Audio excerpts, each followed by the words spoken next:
امام شافعی مکے کے امام اور امام مالک کے شاگرد اور اتنے پیارے اور چہیتے شاگرد کہ امام مالک کی وراثت کو آگے بڑھانے والے امام شافعی اس قدر درویش اور قلندر کہ صرف ایک مثال ان کے لیے کافی ہے کہ جب امام مالک نے ایک مرتبہ 50,000 اشرفی آپ کو دے کر مکے کی طرف روانہ کیا تو مکہ پہنچنے سے پہلے تمام اشرفیاں آپ صدقہ کر چکے تھے اللہ کی راہ میں اور خود خالی ہاتھ مکے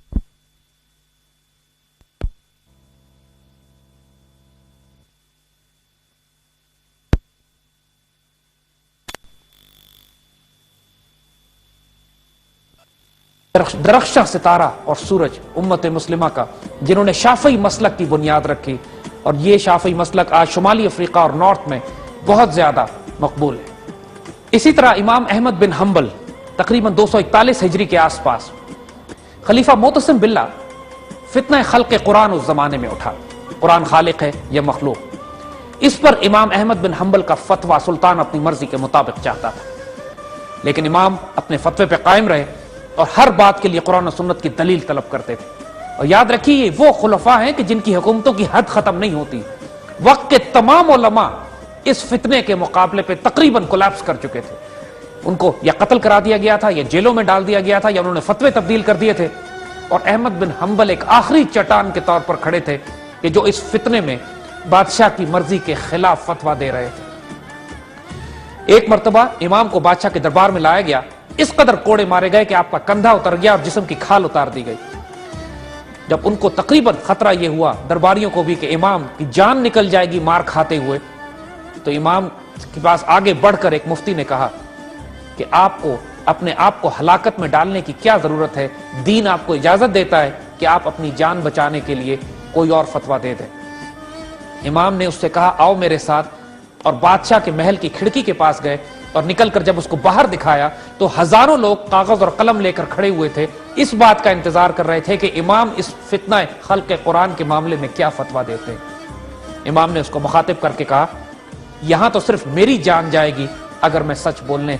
پر قائم رہا تو، لیکن اگر میں نے بادشاہ کی مرضی کے مطابق جھوٹ بول دیا تو یہ لاکھوں جو باہر کھڑے ہیں کاغذ اور قلم لے کر، ان کی گمراہی کا عذاب کس کے ذمہ ہوگا؟ میری جان چلی جائے اللہ کی راہ میں مجھے قبول ہے، میں اپنی امت کو اپنی ملت کو گمراہ نہیں کر سکتا۔ امام احمد بن حنبل مار کھاتے کھاتے اس دنیا سے رخصت ہو گئے،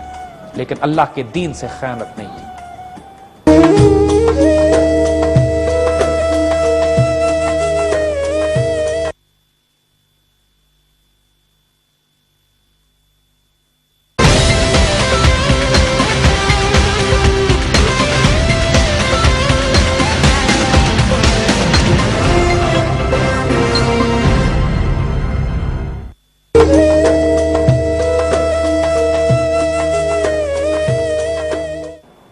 قرون اولیٰ میں فقہ کے اماموں کے بعد ہم جس مبارک وجود کا ذکر کرنا چاہیں گے مختصراً وہ امام بخاری ہیں،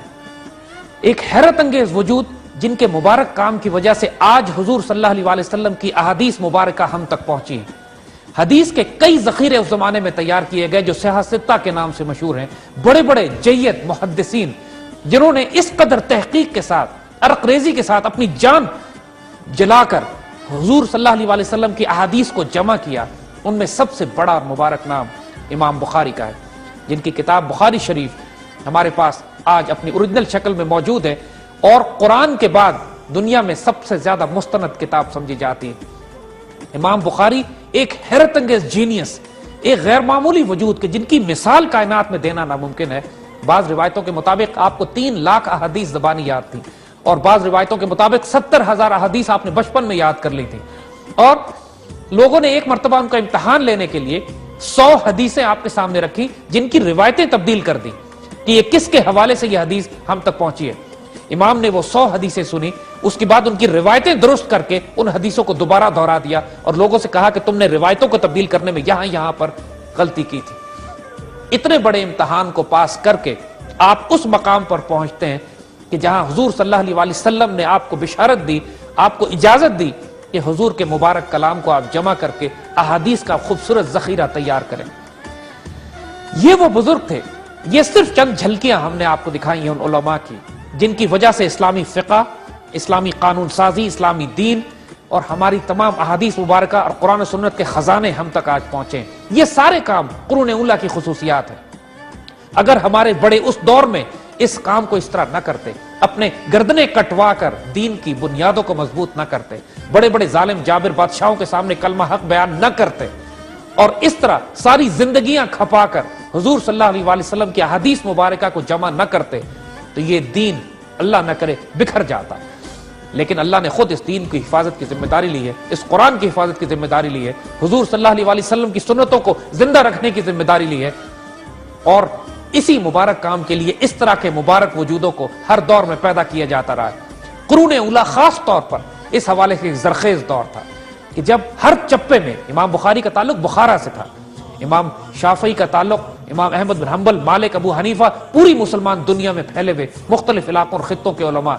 لیکن ان تمام کا مشن، ان تمام کا مقصد، ان تمام کے آبجیکٹو اس سیولائزیشن کو، اس تہذیب کو سنبھال کے رکھنا تھا آئندہ آنے والی نسلوں کے لیے. اور آج جو ہم نام سنتے ہیں ان بزرگوں کا، وہ اسی وجہ سے کہ ان کے کام کو اللہ تعالیٰ نے بھی قبولیت عطا کی، اللہ کے رسول نے بھی قبولیت عطا کی، اور اس امت میں بھی ان کو معزز قرار دیا گیا.